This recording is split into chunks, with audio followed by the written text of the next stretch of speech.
What's going on, guys? Welcoming you into another episode of Real Ones, recording at 2nd Street Studios for the first time. Want to give a big thank you to Farley for making this happen. Michael McFarland, make sure to book at your studio time at 2nd Street. Having a great time here. Joined by Danny Schiller, a What's good? musician virtuoso in the Chicagoland area, doing a little bit of this, a little bit of that. You've been in a lot of places and environments, over the course of your life. So, Providence, Rhode Island for a little while for school, the most exotic of the ones, obviously. Way out there. And spent like some early childhood in Spain and then ended up out here, still like in the burbs. So do you have like a preference for any of those? If you if you could pick one of those three, you're like, I would want to be here. Definitely. I would say growing up, I was born and raised in Chicago, but growing up, I went to Barcelona, Spain, summers and winters to see my family. My mom's from Spain. My dad's from Chicago.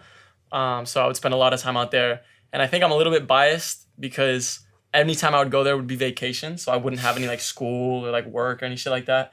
Am I allowed to swear? Yeah. Okay, but it would just be enjoyable things. Plus the landscape and the city and countryside out there is so gorgeous. Plus there's the Mediterranean Sea. So I would say, it's just edge and a dub in Spain, but I like it out here as well. I gotta go with Spain though first. That's hard to argue when it's like the fun uncle, basically. It's the dynamic over there. Yeah. Shit, so you would go there, like you said, every winter break and then over like summer vacation? Exactly. It wasn't like, but during the school year, you were always here. Exactly. Oh, yeah. For sure. So we had this convo a little bit earlier, but you went to high school at Glenview, I believe? Yes, Glenbrook South. Glenbrook South, okay. Our audio engineer, Farley, here went to Glenbrook North. So, the rival. Yeah. Did you, were you involved in like any sports and all of that in high school? Like where that rivalry would have taken place? Yeah, so I was involved in sports, but not in my high school. I actually played soccer at a very high level throughout my life. That's actually why I went to the college I went to. I was recruited to play there. Word.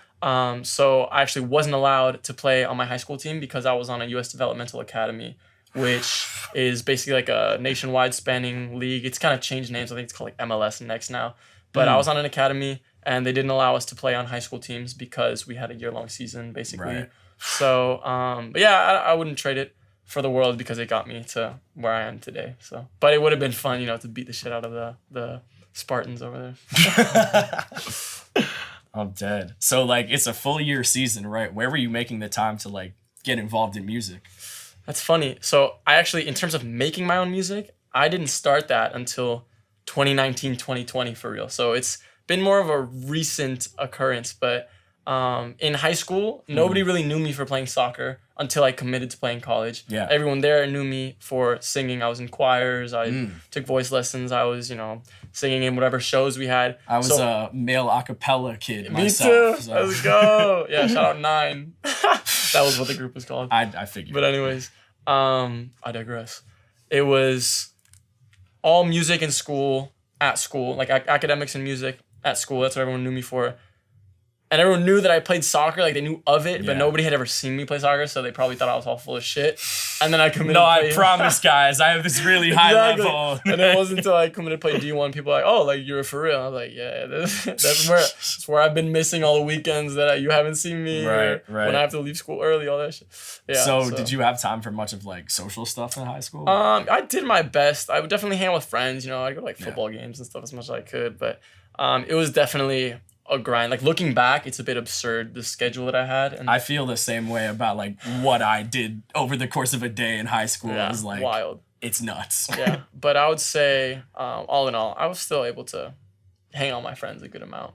Yeah, that's good, man. So you were part of another connection that we had, right? Our mutual friend Ethan was part of this band that y'all were. Oh my God. Was like one of the first. We're gonna dig it up, but this is like the first sort of like Five's a party. Five's a party. So first, he did tell me to ask you what your favorite song of the group. Oh my God, what's the song that goes? Here we go again. I kind of want to be more than friends. Ooh, Animal, Neon Trees. Yeah, that shit went crazy. That was y'all would the do best covers one. And stuff? Yeah, all covers. We were like fucking 12 years old. 12 years old? Nah, it was like middle school. Shit. Oh, shit, okay. Yeah, it was way back.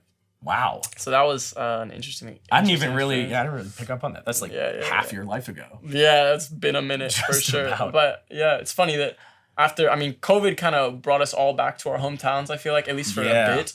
So I was actually able to reconnect with a few people from the band, from our middle school days, like Ethan and Gracie, Kaylee, Cassidy. I haven't seen in a minute, but yeah, shout out them. That was the roots. That's dope. What was like the genesis of the band? And I mean, you're like, you're kids, of course, but like obviously something had to like happen to get it all together. I'm gonna be honest.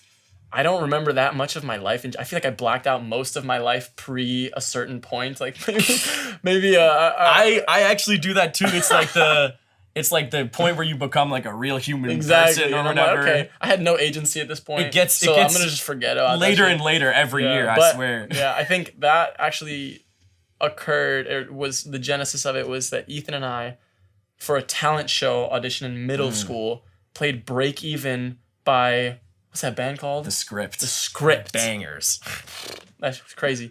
We played Break Even by The Script in a talent show. Mm-hmm. We were superstars. We were just, demigods at that point. Middle school was going crazy. Artists.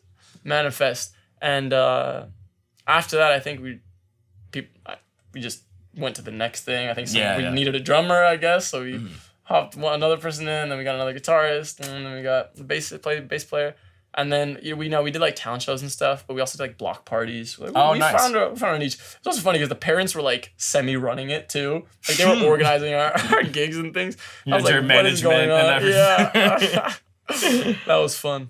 But yeah, that's more or less where I got started. Now, of course, you have this very like there's a very good voice, I should say. I mean, that's like appreciate it. That's the word I go to right away. But you have like these very good falsetto tones, and then there's still like a lot of depth in the lower notes as well. And the shit just sounds great, right? Appreciate you. I could you can kind of tell like, oh, this guy's been singing for a while and like perfecting the craft and all that. Did you get any sort of like classical training with it, like vocal lessons and all that? You mentioned choir. Yeah, so I was in choir through middle school, through high school. I did voice lessons in high school. My sister was super musical, and my family in Spain in general is very musical. There aren't too many like artists by trade, but they all are like very artistic, not music and other things. But I still attribute most of my voice development to the long drives to soccer practice that I had and listening to the radio. And I was always Spanish and American, so I spoke a lot of languages like Catalan and Castellano, like normal Spanish. Yeah. Took French, so I feel like people who can learn languages are also able to like manipulate sounds decently well. So I attribute a lot of my vocal development to being in the car for that long and just trying to mimic the voices of artists that I heard on the radio. Who were those artists? Oh shit. At that point, what is it, like mid 2000s? It had to be on some like Usher, like Mary J. Blige. Oh, I didn't really know what direction it was gonna be. I thought it could have been, like Ricky Martin or something quite. like that. It was like radio. It was like on some 103.5 Kiss FM or like for B96 type stuff. The Uber driver was listening to that. Hell yeah! And then once I got older, it was like 107.5 type stuff. But yeah, yeah. So it was mainly like pop R&B, like some. We don't have to bring him up if it's controversial, but like at that point when Chris Brown was like in his prime and still wasn't like a shithead. Yeah. In terms of let me not criticize. Like, before there was any like allegations of anything, and he was releasing great music, like singing that type of stuff. But yeah, I would say definitely on the Usher, like Mary J. Blige, Trey Songz once that picked up. Oh my god, that was my shit. Bottoms Up, Neighbors Know My Name. Man, he had a bunch. Say Ah. I had a big phase. He says the Trigger Fully Loaded album, like his deluxe album Trigger. I literally have that in CD format because my car didn't have aux yet, and I didn't have a phone that could plug in aux. So I was playing the CD, and I know all the transitions and everything. Mr. Steel Girl is that was fantastic. No, yeah, I mean, I had Trey Songz was definitely one of the first, like, which is kind of like random now because I don't know, he was definitely like popular at that time, but like when I was first listening to the radio, like I definitely heard probably like a disproportionate amount of him to like what I'm know of now, but that's cool. So it was like a lot of those R&B Yeah, it was artists that R&B were and helping pop develop and shit. pop. And Yeah, pop shit. R&B and pop mainly. Man.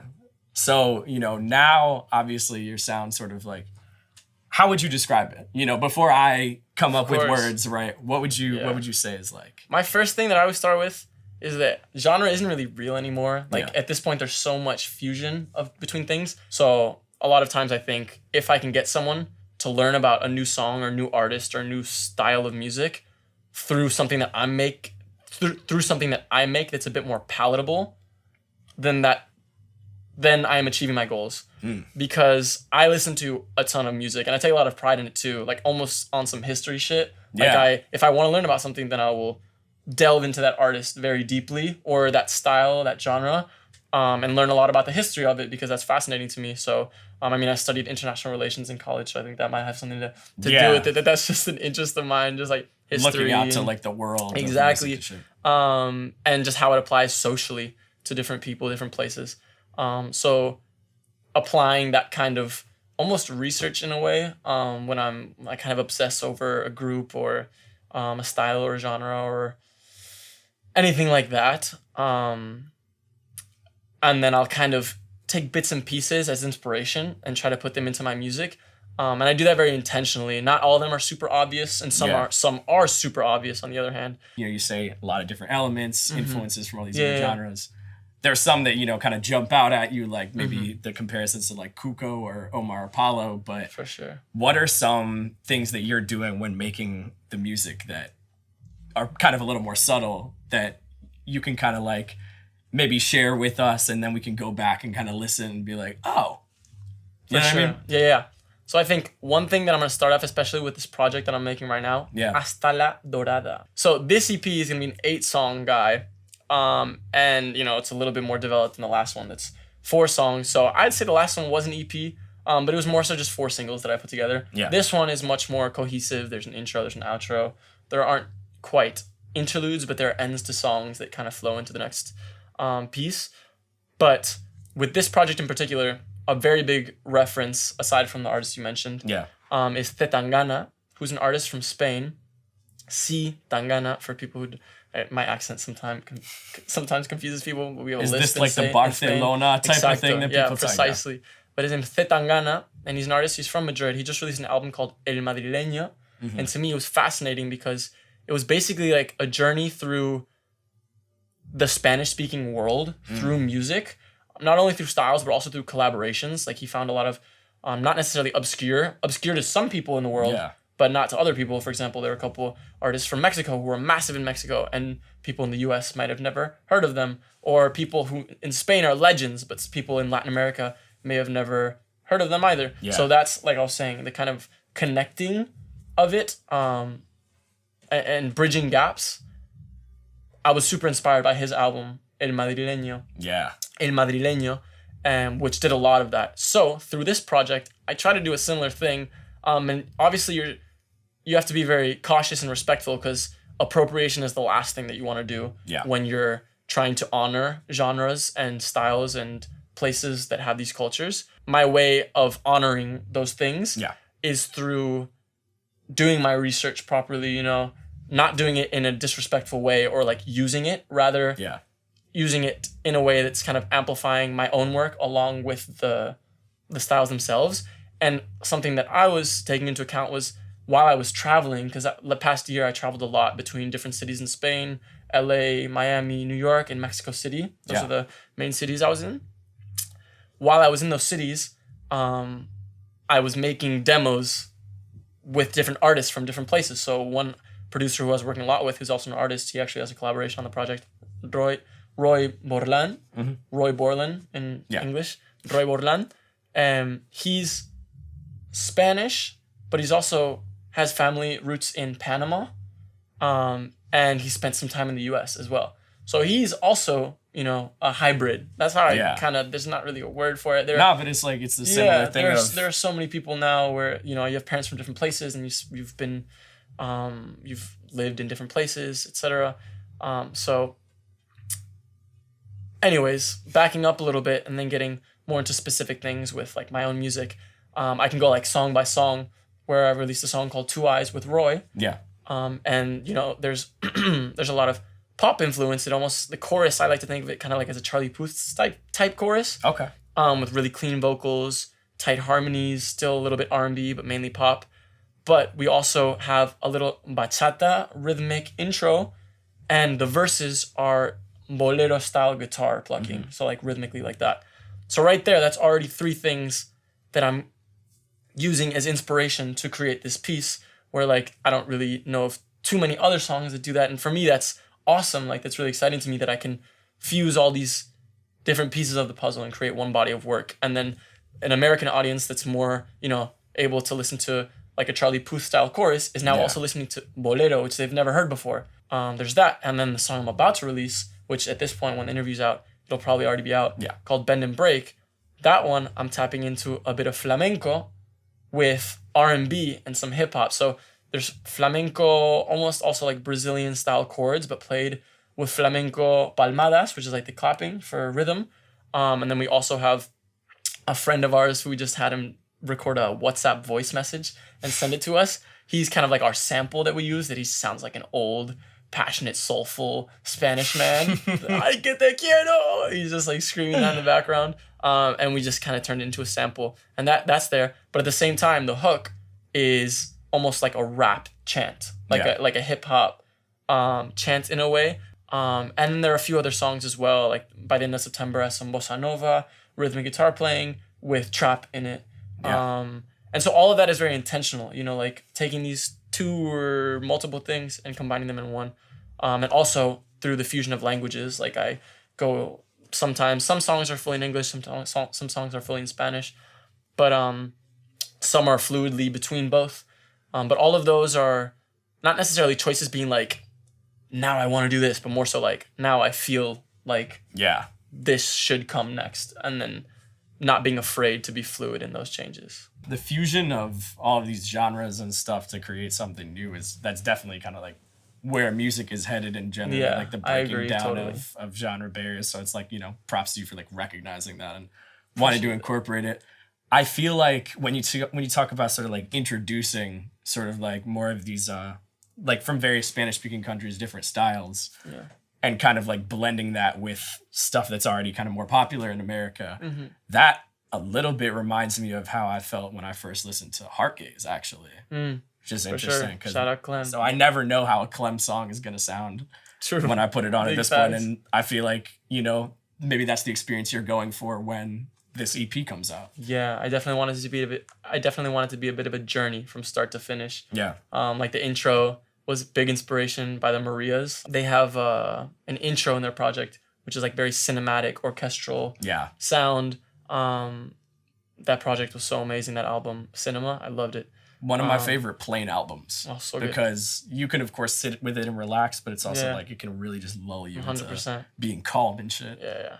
So I would say like that intro was big, and then the outro was kind of fade. Like I said, intro and outro, just to keep it kind of a bit more cohesive than the first project. De una a otra. Now this one is a bit more of a journey, and I definitely want there to be a roller coaster type experience in terms of instruments being thrown at you, genres, styles, all that good stuff we were talking about. That's sick. So do you feel like there's a lot of kind of weight being put on this being your first project? Like, did you want to spend a lot of time, before you felt like it was ready, basically? I don't really feel that much pressure in terms of like, it needs to succeed, because now I also feel like we've almost hit a 180 with like virality and stuff, where a couple of years ago or like the past few years, everyone's so obsessed with like, I need a TikTok hit, or I need to make something that's going to blow up right now. But I feel like, at least in my experience, I'm starting to see that a lot of things that I release that are less they're not meant intentionally to be. Maybe I have some works that are meant to be like, or that in my head when I'm making it, I'm like, this might blow up right away. Yeah. But I find that a lot of the timeless stuff, like the stuff where I'm purely focusing on quality and, nostalgia and overall timelessness, those are the ones that ultimately will do better. And one artist that I respect in that vein so much is my boy Baird, who all of his shit is blowing up, but it's not stuff that you initially would hear and say, oh, this thing's gonna pop off. Whenever I hear him or other artists that make similar kind of stuff, it's like a breath of fresh air, and I feel a lot less pressure to be like, I need to make something that's gonna explode, and rather I just need to make something that's honest and high quality, and timeless.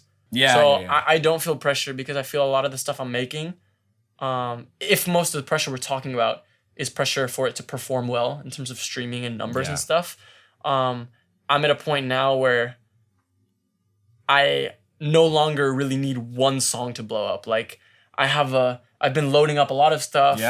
I'm excited to make the next stuff, and I think now I have enough of like an infrastructure where I don't need one thing to blow up. Like I just need to make shit that I like, that I think other people will enjoy, because I also think it's a service. Like I'm not just making it for me, I'm making it for people as well, so that people can bond with, and have a great experience with. And that's more important to me than I need something that's going to explode. Because if it's good, it's good, and it'll eventually do well. And do well is also a relative term. Like song, my deep cuts could be the stuff that, you know, really makes a difference in people's lives. And touches people. And that's the important shit in art, is forging those kinds of connections rather than superficial ones. So no, I don't really feel much pressure in that vein. Man. But it's so many questions that I could like, so many like different directions I could take this right now. You know, the idea of like the timeless art is fantastic, you know, that people are still prioritizing that. I've seen like a couple of sides of TikTok, honestly, where of course it levels the playing field. And I can't talk shit about TikTok, because TikTok has helped me a lot too. And I have seen, right, that you have like about 1 million likes or something on like something like that. The cumulative, you know, likes for the TikToks. Followers. So you do all right on there. Like, what's been your experience of, you know, have you seen that convert into streams like in real time? Yeah, 100%. And what do you feel like also has driven that? Yeah, I think I approach TikTok. Let me start by saying TikTok is a super powerful tool, but you also have to be very intentional, or at least I try to be very intentional with how I use it. I try to make my TikTok a community around the music I make, as opposed to anything else, because it can be dangerous if you edge the world of, you know, I'm a cover artist, you know, where you're just singing covers, because then people aren't there. It's kind of like when you go on The Voice or on American Idol. People might like you, but that's temporary because they aren't engaging with what you're creating. They're more so fans of the platform, and you happen to be a vessel on the platform, you know? Or, so TikTok, again, it doesn't all have to be calls to action to go listen to my music, but I tend to try to do things where I'm kind of like talking about community. So stuff that I like maybe I'll post something about Galiuchis because I love a song that she made or the album that she made, or talking about like Omar, or talking about a book that I like, where the project that Hasta La Dorada is inspired a lot by Amor en Tiempos de Cólera, which is a book by Gabriel Garcia Marquez, who's a Colombian author. So sometimes I'll talk about that, you know, and it's not directly saying, oh, my song is based off of that, or my project has influence from that, like the literal title of my project. But instead, you know, just talking about it and finding like-minded people to create community. Because if I'm not using my platforms to create community, then, like I was saying, it's superficial. I'd rather have people, rather than 1 million people who listen to me for 1 second and then forget who I am, I'd rather have 10,000 people who are super like-minded, and I could have a conversation with them like we're having right now, you know? Or like they're the homies. Like I want everyone to feel like they're the homie, not just with me, but with each other. So like people on my Discord and stuff are chatting with each other like they're homies. Like I was thinking, they're becoming friends I was guessing through my music. Like that shit is so amazing. And that's all because I think of the way that I'm approaching TikTok. Obviously, I have to do some promotional stuff because you're an artist in the 2022. Like you have to do some stuff that are like direct calls to action. Being like, hey, I just released this thing, go listen to it. But trying to keep it genuine and community based, and just kind of like, I'm the homie. Like we fuck with it. Like we have similar interests. I made this thing. You might fuck with it. You don't have to listen to it, but if you want to, or pre-save it, if you want to support the what's going on, like I appreciate that, but no pressure. It's more so just creating kind of a platform for all of us to bond on. That's how I like to treat my social media in general, specifically TikTok. Most people don't have the luxury of being a Frank, like going off the grid and then releasing something and people are going crazy about it. Like at this point, 99% of people, like you have to, if you're taking your business seriously, like you have to make an effort at least. Maybe not on TikTok, but on other things. Like even if you're more indie, like if you're on Bandcamp and shit, like that's still an effort to forge a community, you know? Absolutely. So, and it's like the idea of taking, you know, having like super fans, like a smaller group of super fans, like you were saying, as opposed to some people that might, you know, get you to 20 million plays on one song, right? Yeah. But then they're there for that and not like where are they after overall, right? So but it's like you talk about even 10,000, even like 100 or a couple thousand, right? Like if they're spending X amount of money on you, whether it's merch or ticket sales, you know, for a show, like you're all of a sudden living as an artist. There were wise words spoken to me by this guy who's from London, but he's in LA. Mm-hmm. He was a mentor for a bit. Or I'll just say he was a mentor in general. He told me that the magic number is 5,000 fans or anything, whatever it is.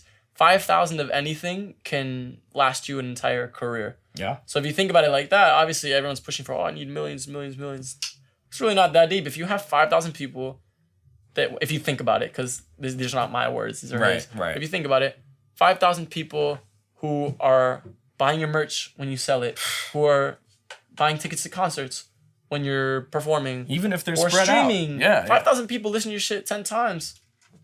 Do the math. Yeah. In like one day, that's a lot of streams. So let's talk Chicago. Let's do it. Of course, you grew up here in the Chicagoland area. Burbs. The burbs. Shout out North Shore, you know. The dirty burbs. Precisely. You recently did your first ever performance as a solo artist. Indeed. And sold out the out, which for reference, that's about 150 to 200 capacity in there.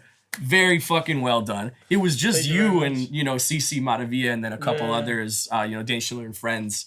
The feeling of having everybody show up and see all those faces, see how packed that room was. Yeah. People like fangirling over you and shit. And I swear to God, like this man for like 20 minutes after the show was just flanked by people. Fans, like legitimate people that were like not even like a homie. Like we probably met you that time that night for the first time. Yeah. What was going through your mind? Were you like, what the fuck? Or were you ready for it? I was not quite what the fuck, but I was like, let's go. Yeah. Like, especially I started this for real, like April 2020, which is like peak COVID. Fuck. And so it was a blessing and a curse because the blessing was that most major acts weren't releasing anything. So a lot of smaller acts could build numbers up, like streaming, just in general, just listenership. Yeah. People were looking for a ton of new music too. Exactly. But it was all virtual. That's the downside. So it was all, you know, you're streaming, you're following, but there's not really that in-person connection. So for me, this moment was kind of like the final piece of the puzzle. Yeah. Where I was like, oh shit, like this is what it's all for.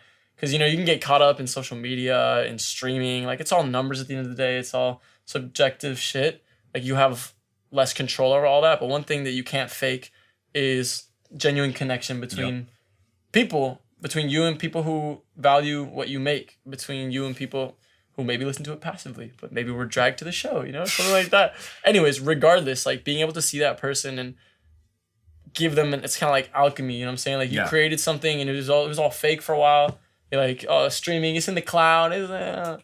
Right. But then being able to see people in real life and connect with them and hear them screaming your lyrics back and them telling you, oh, this like got me through this moment or in my life, like got me through a hard time, something like that. That stuff is crazy to me. Especially after having done it for 2 years of all virtual and now it's 2022, things are back and open again. Now I'm able to connect with those people who have been, you know, whether they've been messaging me online like the whole time or they've just been listening from afar and they decided to come out to the show. Like regardless of how intensely they support, just to see them in person was crazy to me. I was not expecting as overwhelming of like obviously it's my hometown. I was expecting homies to pull up, like some family friends, and stuff like you that. mentioned reconnecting with like the folks in your hometown. Exactly. Moments. But I was a bit thrown off by like the proportion of people that were there who were fans. Like I would definitely say it was like 70% like fans, like 15% homies, 15% like family friends. So that shit was crazy to me, especially it being my hometown. I actually didn't really tell many friends about it because I was like, I want most people there to be fans. But then I was like, what if no one pulls up?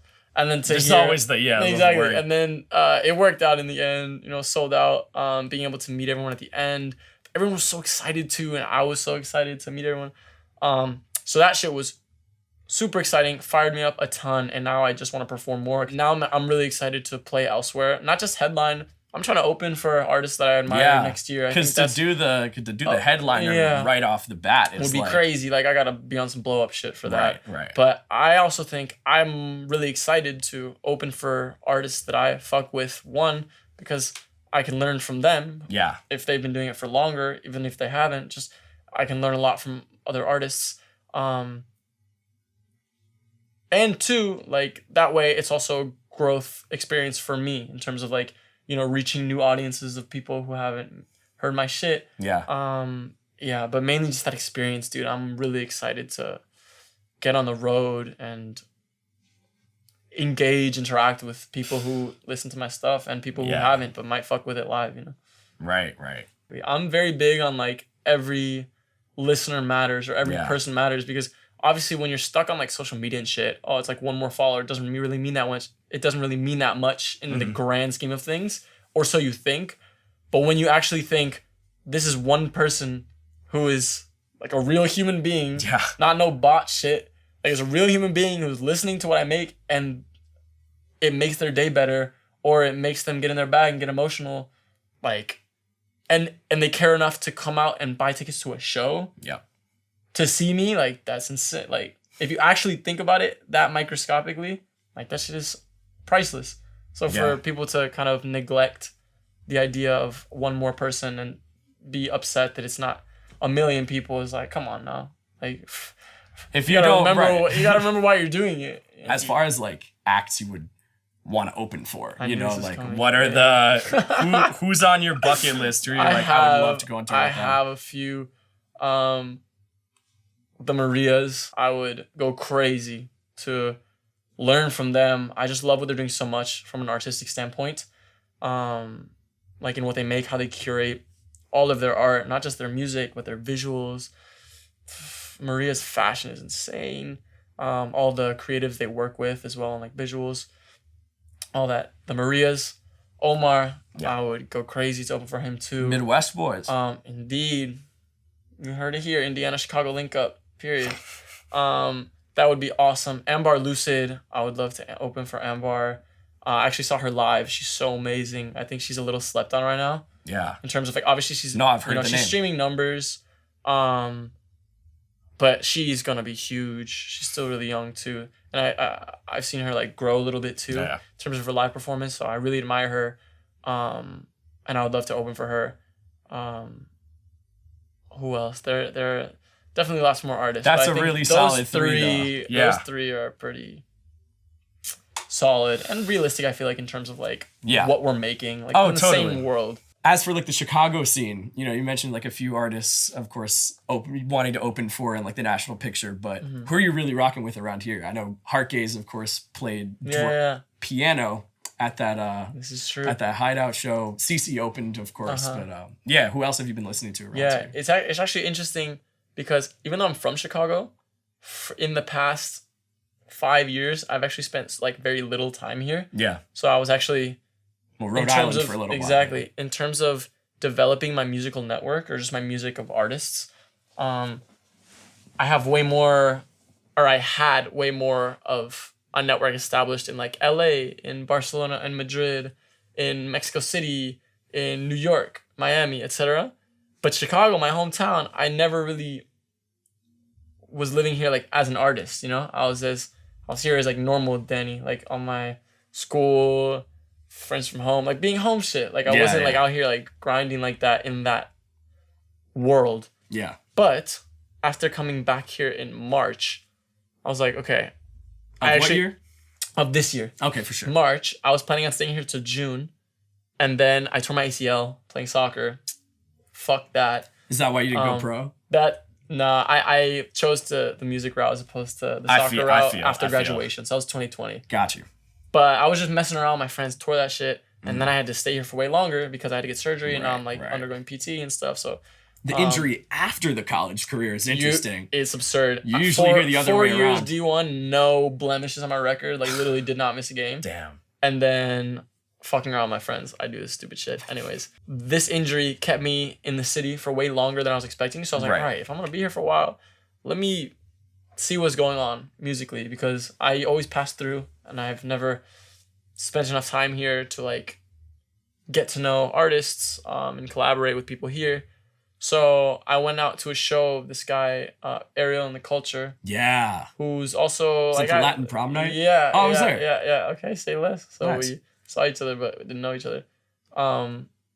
But I came for that because, we were mutuals. Like we'd followed each other online, but I never met him. But he was like, hey, I'm pulling up to Chicago. Like I saw you're there. Come through. And I was like, say less. I'm there. So I came. And then when I was there, I started meeting fans of mine as well who were there because we have some overlap. Yeah. And then also just mutuals like Emily, who's a photographer, and she knows a lot of the scene here. And she was introducing me to like Ariel, and then I met Aidan. Yeah. And then I met Clem. And I briefly met Victor as well. And so I think I've gotten closest in terms of like collaboration with Clem because he's an amazing producer and he is also an awesome artist. And we flow pretty well together.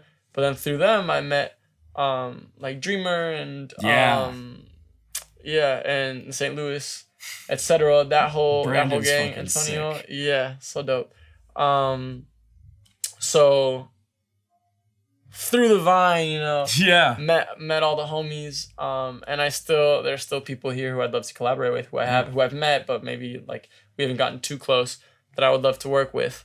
But those are the main people that I've gotten to know over the past couple months that I've been here because of this fucking knee. Blessing in disguise. Yeah, there you go. And I got to have the show here, which I wasn't planning on doing, but because I was here for longer, I did that as well in the hideout. So everything happens for a reason. I guess. Look at that. Where's the destination afterwards? Are you still with your folks right now? Like, yeah, I'm with my pops. So the past 2 years I was traveling. I was literally living out of my suitcase. Man. I was in LA. I was crashing with my boy Will. Then I got a little like apartment there for a couple months, just like an extended Airbnb with some homies. And then when I was in Miami, I was staying with my boy Goose. Yeah. When I was in New York, I was staying with my friends from college and networking out there musically. When I was in Spain, I was staying with my family in Barcelona. Yeah. And with my collaborators in Madrid. Mexico City, I stayed with my manager. So I was just like bouncing around, couch surfing. It was lit. I honestly miss it so much. I'm ready to get the fuck out of it. That's the way to make an album, I would say. Big facts. It was super productive too. All those slices of life. Oh my God, yeah. A lot of experience that you can write about. But so you want to get back to traveling, or you want to like traveling? Plant your feet somewhere? I would also like to get a base in LA. That's the plan right now. In November, I'm actually planning on heading out there I'm actually subletting Baird's spot. You're kidding? Wow. He's opening for Dominic Fike, and I'm gonna live in his house. so technically, shout out Dominic Fike for giving me. Yeah, there you go. Yeah, shout out Dom. So I'm super grateful for that because I won't have to break the bank too hard. Yeah. Because I'll be able to sublet his spot, and fortunately, I have my homies out there. So. I'm excited to get a little. I love LA in terms from like a business standpoint and from like a social standpoint. I it's one of the places that I've traveled to where I don't feel weird for doing music as a career. Whereas like when I'm here, I'm like living with my parents. Yeah. And like I have my friends from home, and I'm like everyone's on some 9-to-5 shit, and I feel weird because I'm not doing that as well. So my schedule is so different. But when I'm in LA or sometimes New York too, because New York is so fucking chaotic that you can be on the street at any time and it feels like their heads out there doing God knows what. But LA I love because I kind of feel like I belong in terms of what I'm doing. And there are a lot of like-minded people. So yeah, I'm really excited to get out there. Also, seasonal depression period is pulling out, and I'm dipping. I'm about to go to the sunshine. Yeah, the timing isn't bad. Yeah, the timing isn't bad. It was intentional. So man, hey, well, you've earned it. be free. go yeah. to LA. I'm glad you got to stick around here a little longer. Yeah, I mean, it's been great. I'll definitely be I didn't back even really, too. I'll be yeah, stopping by, of course. But I didn't even really like. I mean, I honestly like found out about your music from CC because I knew that they had a show. Yeah. Right. That's Like sick. it was a couple days after the one that I threw with them. Yeah. And I was like, oh snap! So it all came together very quickly. But So, you know, it's like glad we got to get Definitely. an interview in before you go to greener pastures or sunnier pastures. Sunnier, I guess. Yeah. Something like that. Yeah, that's For sure. the LA is like a lot of Chicago creatives. There that are. I feel like yeah. I like spend a ton of time around, so I don't necessarily see it that way. But it's Yeah. with people from home being in like the burbs is a little bit of a different situation. Yeah, it was a struggle at first. Fortunately, I've gotten a bit more comfortable, and gotten into a bit of a routine, but yeah, I'm ready to regain my own life, regain some agency, I feel that. Congratulations on the EP in advance. There you go. Thank you very Congrats on much. a great show, of course, Appreciate at the you. Hideout. And thank you so much, Danny, Of course. for joining us. Thank you very much. On Real Happy Ones. to be here. On Real Ones. Certified. Just make sure everybody can find you. Drop the Oh, socials. okay. When's the project out? Yeah.